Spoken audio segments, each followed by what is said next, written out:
بسم اللہ الرحمن الرحیم۔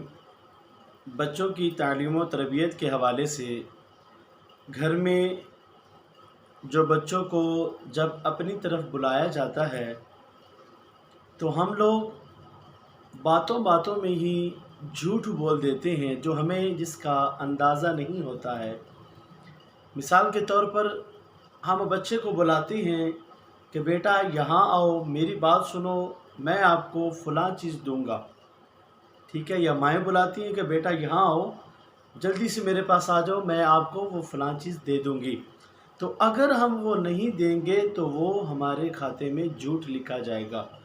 تو ہمیں تو اندازہ نہیں ہے، لیکن ایسے بلا وجہ بچوں کو بلانا اور ان کو اس بات کی طرف کہنا کہ یہ چیز دی جائے گی، نہ دیں گے تو یہ جھوٹ ہو جائے گا۔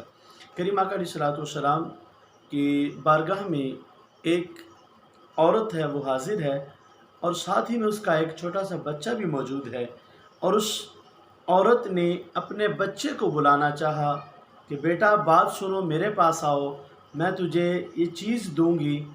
تو محبوب علیہ الصلوۃ والسلام نے ارشاد فرمایا کہ اے عورت، تیرے پاس کیا چیز ہے اس بچے کو دینے کے لیے؟ تو اس عورت نے اپنے ہاتھ کی ہتھیلی کو کھولا اور کہا، حضور علیہ الصلوۃ والسلام کی پاک بارگاہ میں عرض کرتی ہے، اللہ کے پیارے محبوب، میرے ہاتھ میں کھجور ہے اور میں اپنے اس بچے کو دینا چاہتی ہوں۔ محبوب علیہ الصلوۃ والسلام نے فرمایا، اگر تیرے ہاتھ میں کچھ نہ ہوتا اور تو ویسے ہی بچے کو بلا رہی ہوتی تو پھر تیرے کھاتے میں یہ جھوٹ لکھا جانا تھا۔ تو ہمیں ایسی باتوں سے بچنا چاہیے کہ بلا وجہ ہم ایسے کہیں، اپنے بچوں کو بلائیں اور کچھ نہ دیں، حالانکہ دینے کا وعدہ کریں، تو پھر یہ ہمارے کھاتے میں جھوٹ لکھا جائے گا۔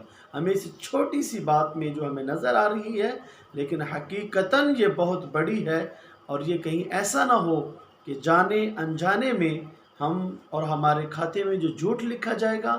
اللہ پاک ہم سب کو اس سے بچنے کی توفیق عطا فرمائے۔ السلام علیکم ورحمۃ اللہ۔